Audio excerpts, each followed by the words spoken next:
کریم اما بعد فاعوذ باللہ من الشیطان الرجیم بسم اللہ الرحمن الرحیم۔ رمضان مبارک کے مسائل چل رہے ہیں اور اس کے اندر ابھی تک مفسدات اور کل صدقہ فطر کے بارے میں عرض کیا تھا۔ آج روزے کے مکروہات کے بارے میں عرض کر دوں۔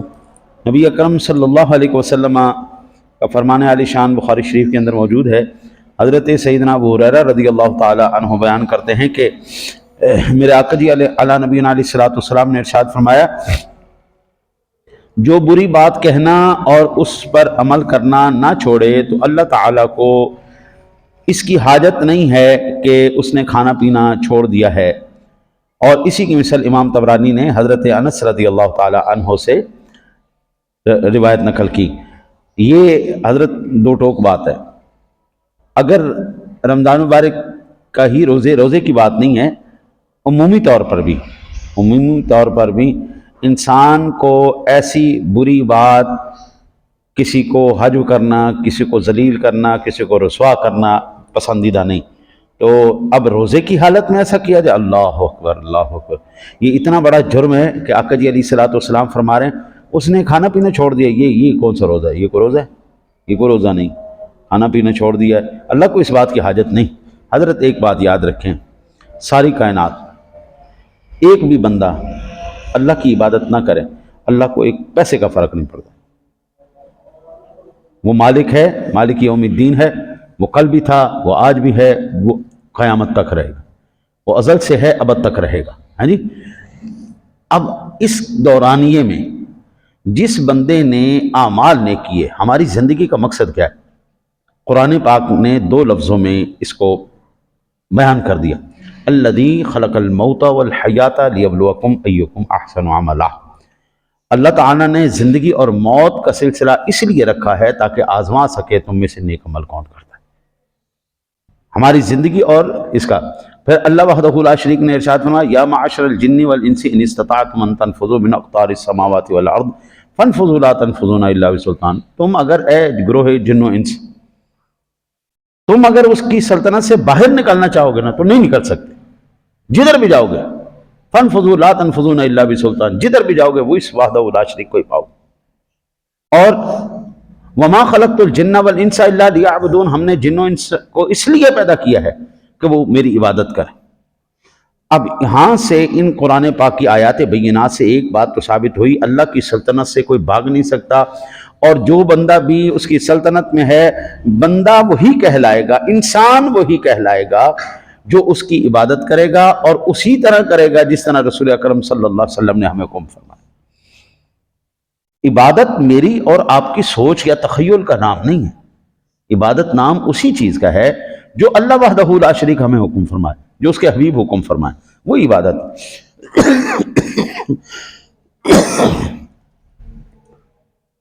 آگے امام ابن ماجہ نے، امام نسائی نے، ابن خزیمہ نے اور امام حاکم بہقی، امام دارمی حضرت سیدنا ابو ہریرہ رضی اللہ تعالیٰ عنہ سے روایت کرتے ہیں کہ رسول اللہ صلی اللہ علیہ وسلم نے فرمایا، بہت سے روزے دار ایسے ہیں کہ انہیں روزے سے سوائے پیاس کے کچھ نہیں ملتا، اور بہت سے رات میں قیام کرنے والے ہیں ایسے ہیں کہ وہ کھڑے تو ہوتے ہیں لیکن ان کو صرف جاگنے کے سوا کچھ حاصل نہیں ہوتا۔ اسی کی مثال امام طبرانی نے ابن عمر رضی اللہ تعالیٰ عنہما سے بھی بیان کیا۔ پیاس اور کھڑا ہونا، کچھ بھی نہیں۔ حضرت نماز، اللہ ارشاد فرماتا ہے کہ ان الصلاۃ تنہی عن الفحشاء والمنکر، نماز تمہیں بے حیائی اور بری باتوں سے روکتی ہے۔ اگر آپ کی نماز آپ کے اندر تبدیلی نہیں لے کے آ رہی تو اس کا مطلب ہے گڑبڑ ہے، کہیں نہ کہیں تو گڑبڑ ہے۔ کیونکہ میں یہ نہیں کہہ سکتا معاذ اللہ، میری جرت نہیں ہے کہ اللہ کا قرآن صحیح نہیں بیان کرنا۔ اللہ کے قرآن کا ایک ایک حرف زیر صبر بالکل برحق سچ بات۔ اب اگر وہ اثر نہیں کر رہا تو اس کا مطلب ہے ہمارے اندر اثر قبول کرنے کی صلاحیت ہی نہیں ہے۔ بارش جب برستی ہے وہ تمیز نہیں کرتی کہ میں نے جو برسنا ہے تو میں نے صرف نرم مٹی کے اوپر برسنا ہے۔ بارش برستی ہے سخت پتھر پر برستی ہے، روڑی کے اوپر بھی وہی بارش برستی ہے، اور کھیتوں کے اندر بھی وہی بارش برستی ہے۔ وہ الگ بات ہے کھیتوں کے اندر سے ہمیں فصلیں، پھل اور سبزیاں اور اللہ کی نعمتیں ملتی ہیں، روڑی سے سوائے بدبو اور تعفن کے کچھ حاصل نہیں ہوتا، اور جو سخت پتھر ہوتے ہیں ان کے اوپر سوائے پانی پھر جانے کے علاوہ کچھ بھی نہیں ہوتا۔ ہماری اگر دل کی زمین، ہماری اگر شخصیت کی زمین ایسی ہے کہ جب رحمت الہی کی برسات ہو رہی ہو، جب ہم اللہ کی بارگاہ میں کھڑے ہو رہے ہوں، تو اس وقت ہمارا دل اتنا نرم ہونا چاہیے کہ جو قرآن بیان کر رہا ہے ان الصلاۃ تنہا عن الفحشاء والمنکر، نماز تیرے اندر یہ تبدیلی پیدا کر دیتی ہے، تجھے بے حیائی سے بھی دور کر دیتی ہے، تجھے بری عادتوں سے بھی دور کر دیتی ہے۔ اور اگر نہیں ہو رہی تو اس کا مطلب ہے میرے بابو نماز نہیں پڑھی جا رہی، معاملات کچھ اور ہو، پھر وہ صرف قیام ہے، کھڑا ہونا ہے، پھر اس کو آپ ورزش کہہ لیں، وہ ورزش تو ہو رہی ہے، بھوکھا تو بندہ رہ رہا ہے لیکن حاصل کچھ نہیں ہو رہا۔ آپ اندازہ کیجئے یہ جتنے بھی رشی منی حضرات ہیں، یہ سادھو سنت لوگ، یہ جب تپسیا کرتے ہیں اور وہ روحانیت کے اندر وہ مقام حاصل کرتے ہیں کہ یہ ہواؤں میں اڑتے ہیں اور یہ دور کی نظر جو حاصل کرتے ہیں وہ اپواس سے کرتے ہیں۔ اپواس کیا ہوتا ہے؟ روزہ رکھنا۔ ان کی جتنی بھی سادھنا ہے، جتنی بھی محنت ہے، کڑی تپسیا جو ان کی ہے، وہ ایک ہوتی ہے بھوک برداشت کرنا، دوسری ہو ذکر کرنا، وہ اپنا ذکر جو بھی وہ کرتے ہیں۔ اللہ وحدہ لا شریک میرے آقا جی کی امت مرحومہ کے لیے یہ ماہ مبارک اس نے ایک احسان کے طور پر عطا فرمایا۔ لے میرے بندے، وہ لوگ جو صدیوں اور دہائیوں کی محنتوں کے بعد چیز حاصل کرتے ہیں، میں تجھے ایک ایسا مہینہ دوں گا جو تیری اندر ایسی تبدیلی پیدا کر دے گا کہ بابو تو اوپر اٹھائے گا تو اس کی قدرت کے اوپر بھی نظارے کرے گا، تو نیچے دیکھے گا تجھے نیچے بھی اس کی قدرت کے نظارے نظر آئیں، تو اس کی بارگاہ میں کھڑا ہوگا، تیری اندر کی دنیا کو میں بدل کے رکھ لوں گا۔ اور یہ روزے کی روح ہے جو ہمارے اندر تبدیلی پیدا کرتی ہے، روحانیت پیدا کرتی ہے۔ اور اگر یہ چیز حاصل نہیں ہو رہی نا تو بابو گڑبڑ تو کہیں ہے۔ وہ ایک ساتھی نے، بلکہ یہ بخاری شریف کی حدیث پاک، ایک ساتھی نے مجھ سے سوال کیا، مفتی صاحب، میں نے کہا ہاں جی، کہنے کہ ہمارے ماں باپ جب دعا کرتے تھے تو ان کی دعائیں فوراً قبول ہو جاتی تھیں، اور ہم دعا کرتے ہیں ہماری دعائیں قبول نہیں ہوتی۔ ہمیں پتہ لگتا تھا کہ یہ ہمارے باپ نے دعا کی ہے، یہ ہماری ماں نے دعا کی ہے، ہماری دعائیں، ان کی دعائیں قبول ہو گئیں، لیکن ہم دعائیں کرتے ہیں ہماری دعائیں کیوں نہیں ہوتی؟ میں نے کہا میں آپ کو نا حدیث پاک سناتا ہوں، میرے آقا جی اعلیٰ نبی، یہ قرآن پاک کی تفسیر کے دوران بھی میں نے عرض کیا تھا، وَإِذَا سَأَلَكَ عِبَادِي عَنِّي فَإِنِّي قَرِيبٌ، جب اللہ کہہ رہا ہے کہ میرا بندہ مجھ سے سوال کرتا ہے تو میں تو اس کے قریب ہوں، اجیب دعوت الداع اذا دعان، جب وہ مجھ سے دعا کرتا ہے تو میں اس کی دعا کو قبول کرتا ہوں۔ فَلْيَسْتَجِيبُوا لِي وَلْيُؤْمِنُوا بِي لَعَلَّهُمْ يَرْشُدُونَ، تو بندے کو چاہیے میری بات مانے، مجھ پر ایمان لائے، اور میں اس کو پھر یرشدون ہدایت دوں گا، سیدھا راستہ دوں گا، اس کی دعا کو قبول کروں گا۔ اللہ کہہ رہے ہیں میں قبول کرنے کے لیے تیار ہوں، لیکن آقا جی علیہ الصلوۃ والسلام فرماتے ہیں ایک وہ بندہ ہے جو سفر سے آتا ہے، اور وہ بندہ سفر کی وجہ سے اس کے بال بکھرے ہوئے ہیں، سارا گرد و غبار اس کے اوپر، آثار اس کے اوپر ہیں، وہ ہاتھ اٹھا کے کہتا ہے یا اللہ یا اللہ یا اللہ یا اللہ، وہ ساری دعا کی شرائط پوری ہوتی، جو قبولیت کی شرائط ہیں وہ ساری اس کے اندر نظر آ رہی ہوتی ہیں کہ اب اس نے یہ وہ سارے کام کر لیے جو قبولیت کے ہیں، اب یہ دعا مانگ رہا ہے اللہ سے، اب تو اس کی دعا قبول ہونی چاہیے۔ لیکن آقا جی فرماتے ہیں اس کی دعا کیسے قبول؟ اس کا کھانا حرام، اس کا پینا حرام، اس کا پہننا حرام، اس کا اوڑھنا حرام، اور اس کا پروان چڑھنا حرام، اللہ کیسے دعا قبول؟ تو میں نے عرض کیا یہ دیکھ لو، سود، بے ایمانی، دھوکہ، فراڈ، اس سے جب آپ کھائیں گے تو بابو یہ حلال کی کمائی تو نہیں ہے، جب حلال کی کمائی نہیں آپ کھا رہے تو بابو آپ کی دعائیں کیسے قبول ہوں گی؟ یہ تو وہ ساری علامات ہیں جو سرور دو عالم صلی اللہ علیہ وسلم کی ذات گرامی نے خود ارشاد فرما دی ہیں، ٹھیک ہے نا جی۔ اگلے حدیث پاک ہے، امام بہقی نے ابو عبیدہ اور امام طبرانی نے حضرت ابو ہریرہ رضی اللہ تعالی عنہما سے روایت کیا کہ رسول اللہ صلی اللہ علیہ وسلم نے فرمایا روزہ سپر ہے جب تک اسے پھاڑا نہ ہو، سپر کہتے ہیں ڈھال کو، روزہ سپر ہے جب تک اسے پھاڑا نہ ہو۔ عرض کی گئی یا رسول اللہ صلی اللہ علیہ وسلم کس چیز سے پھاڑے گا؟ ارشاد فرمایا جھوٹ یا غیبت سے۔ جھوٹ اور غیبت یہ دو ایسے خطرناک جرم ہیں جو اللہ وحدہ لا، آپ دیکھیں نا، جھوٹ تو ویسے ہی قابل تعزیر جرم ہے، بہتان بھی، اور غیبت کتنی خطرناک چیز ہے۔ اللہ وحدہ لا شریک ارشاد فرماتا ہے ایحب احدکم ان یاکل لحم اخیہ میتا فکرہتموہ، کیا تو یہ پسند کرتا ہے کہ اپنے سکے مردہ بھائی کا گوشت کھائے؟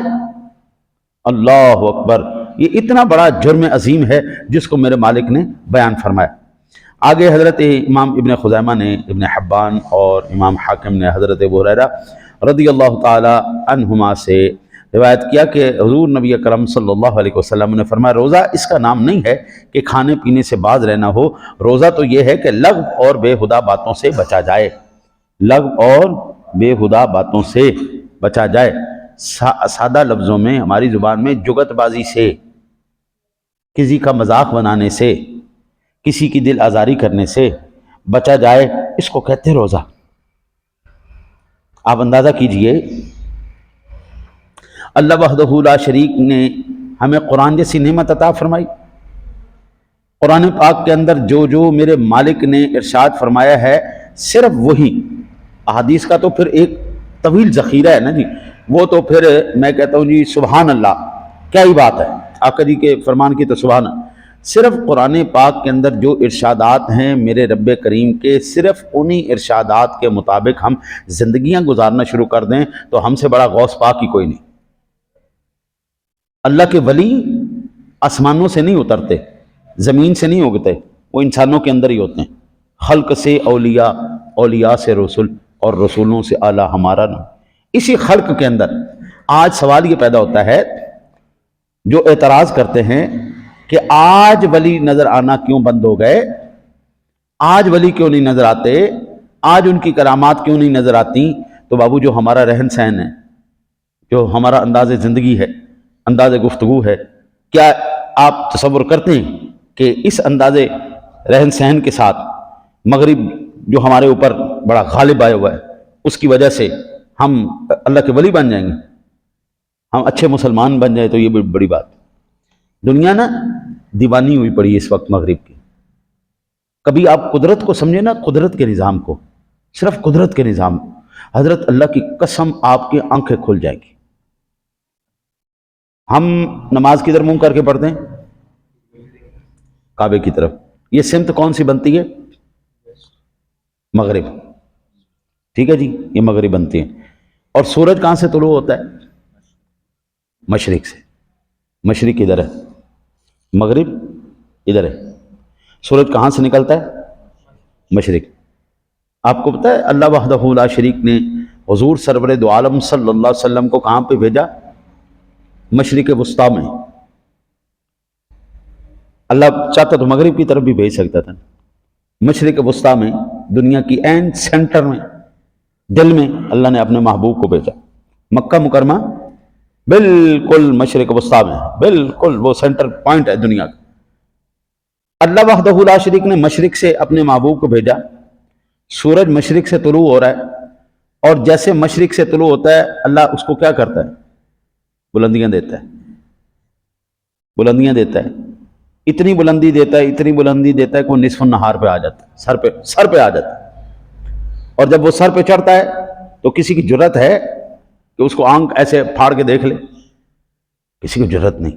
لیکن جیسے ہی وہ مغرب کی طرف بڑھنا شروع کرتا ہے، جیسے ہی وہ ڈھلنا شروع کرتا ہے، مغرب کی طرف بڑھنا شروع کرتا ہے، تو کیا ہوتا ہے؟ اس کی روشنی کم ہوتی چلی جاتی، کم ہوتی چلی جاتی، حتیٰ کہ جس وقت وہ عین مغرب میں پہنچ جاتا ہے اس کی ساری روشنی ختم ہو جاتی ہے۔ عصر کے وقت بچہ بھی اس کو دیکھ رہا ہوتا ہے، یہ سورج، یہ سورج۔ اور مغرب میں جیسے پہنچتا ہے اس کی ساری روشنی ختم، اس کا سارا نور ختم، اس کا سارا وہ تمازت ختم، وہ سب جو اس کی وہ تھا ایک جلوہ تھا وہ ختم ہو گیا۔ ہر روز ہمیں دنیا کا نظام بتا رہا ہے۔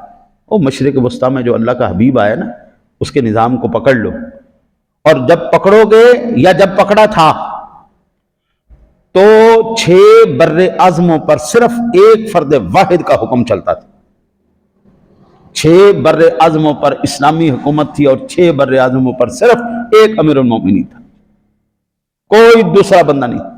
اور اس وقت جب تک ہم نے اس مشرق وسطیٰ میں آئے ہوئے محبوب کے دامن کے ساتھ اپنی سب چیزوں کو رکھا تو اللہ وحدہ لا شریک نے ہمیں پھر بلندیاں دی۔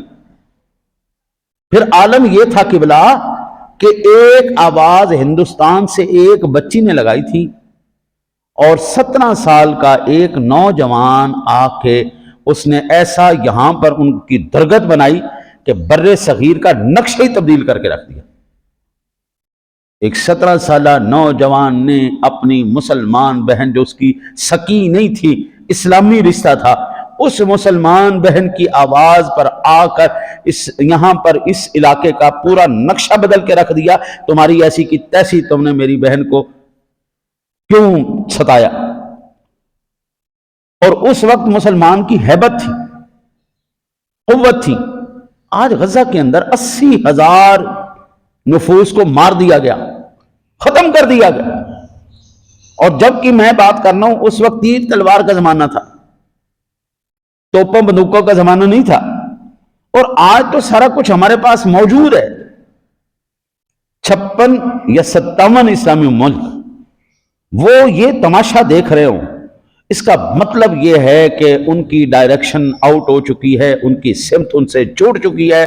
وہ جو مشرق وسطیٰ کی طرف ہر روز ہمیں سورج پیغام دے رہا، او بندے تجھے عروج چاہیے تو ادھر آ جا، اوے تجھے عروج چاہیے تو ادھر آ جا، اوے اللہ کے بندے مغرب کے پیچھے نہ چلنا، او مغرب کے پیچھے نہ چلنا، او خدا کے بندے۔ آج کل ہمارے بچوں کو جو نصاب پڑھائے جا رہے ہیں وہ پڑھائے جا رہے ہیں آکسفورڈ کے پڑھائے جا رہے ہیں، وہ باہر کے جتنے بھی انگریزوں کے نصاب پڑھائے جا رہے ہیں۔ اور ایمان سے بتائیے گا ہمارے بچے وہ سیکھنے کے بعد کیا اپنی مادری زبان بول پاتے ہیں؟ کیا پڑھ سکتے ہیں؟ اچھا، نہ پورے انگریز بنے کہ نہ پورے اپنے مسلمان رہے، اپنے کلچر کس سے جڑ سکے۔ اپنا کلچر بھی گیا اور وہ کلچر بھی اپنا نہیں سکے۔ اور اللہ کی قسم کالی چمڑی کو انگریز نہیں قبول کرتا۔ آپ جتنا مرضی پڑھا لیں، جتنی مرضی ان کی روایات پر عمل کر لیں، انگریز کالی چمڑی کو نہیں ایکسیپٹ کرتا۔ آپ لوگوں کی صرف اوقات اتنی ہے کہ وہاں پہ جا کے ان کی لیٹرینیں صاف کریں یا ان کے پیٹرول پمپوں کے اوپر یا ان کے جو ہے نا سیلز مین بن کے آپ کام کریں۔ کوئی عزت کی نوکری آپ کو نہیں ملے گی۔ عزت ملے گی تو اسلام میں ملے گی، عزت ملے گی تو میرے مصطفیٰ کے نظام میں ملے گی۔ اللہ نے یہ قرآن، یہ رمضان، یہ ساری عبادات کا سلسلہ دیے اس لیے او بندہ خدا ہر روز آ کر یہ پیغام سیکھ لے۔